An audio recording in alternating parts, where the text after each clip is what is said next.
after having been a prosecutor for several years, I was still young, assistant director, and I had the experience where I was at home, where my parents live now.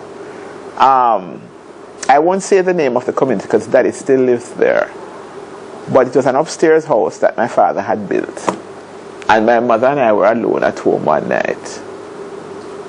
And somebody came in through the balcony door and came in on us. And I became aware of a sensation of somebody being in the room. Never forget it. And when I got up and I saw this person, I kept going through my handbag, I started to scream. But this is when I was like a Crown Counsel assistant director, quite young, but still had a couple of years as a prosecutor under my belt. And I, of course, made a dash, screaming. And my mother came down the passage, and she, being the warrior, the lioness that she is, made as if she was going to tackle him. Anyway, I think he must have been so frightened because I have a loud voice. It's even louder when I scream. So he ran away, and the both of us ran onto the balcony. And I'll never forget it. My mother, who had spent 8 years in England, where she trained to be a nurse, tended to be a little prim and proper. And I remember we were both in our nightwear, and I was there, screaming and saying, "Help!" And my mother, I'll never forget it, in a very prim voice, was saying very quietly, "Murder, murder, thief, thief." So I remember I stopped and I said, "Mommy, that is not the way to do it." And she just said, "Oh, Paula, the Lord has protected us. We're safe now." But we called the police. And I remember about 2 or 3 radar cars came. And they searched. And another radar car came about 20 minutes to half an hour after we had made a report. And they came, I'd given a description, they came with a guy in a cap, clothed almost similarly to the person who I thought I'd seen in the darkness.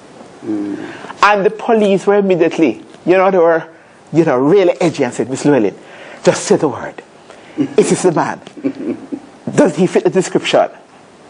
And gentlemen, the tenets of that well-known case of the Queen against Turnbull, which establishes that identification as a matter of law, is a special category of case, and why I must be extremely careful, came through my head. And when I just the physical, mental exercise of thinking of the legal constituents of what is good identification, I said to the police officers, "I can't be sure.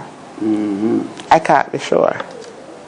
My mother was absolutely astounded. In fact, the police were astounded. And I said, "Gentlemen," and I started to give them a lecture on what the case, the Queen against Turnbull, decided. And why it was, I couldn't be sure. So they just shook their head and said, "All right, Miss Llewelyn, your knowledge of the law, your confidence and your competence, and most important, your integrity has to be of such that even when faced with that, I still had the presence of mind to think of the case of the Queen against Turnbull, which deals with identification as a special category of case, and to recognize and disengage, take out the emotional and recognize that I still couldn't be sure. Therefore, he would have to be let go."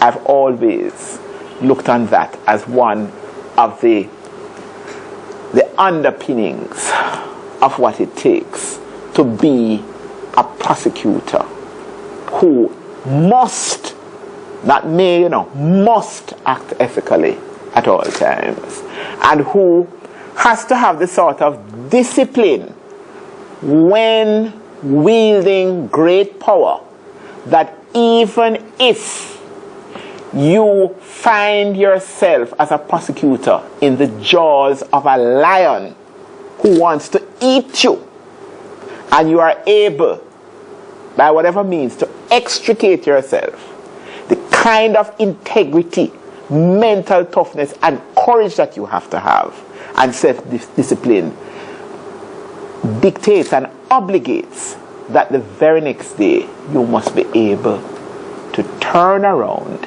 and be fair and give that lion who almost ate you the day before justice.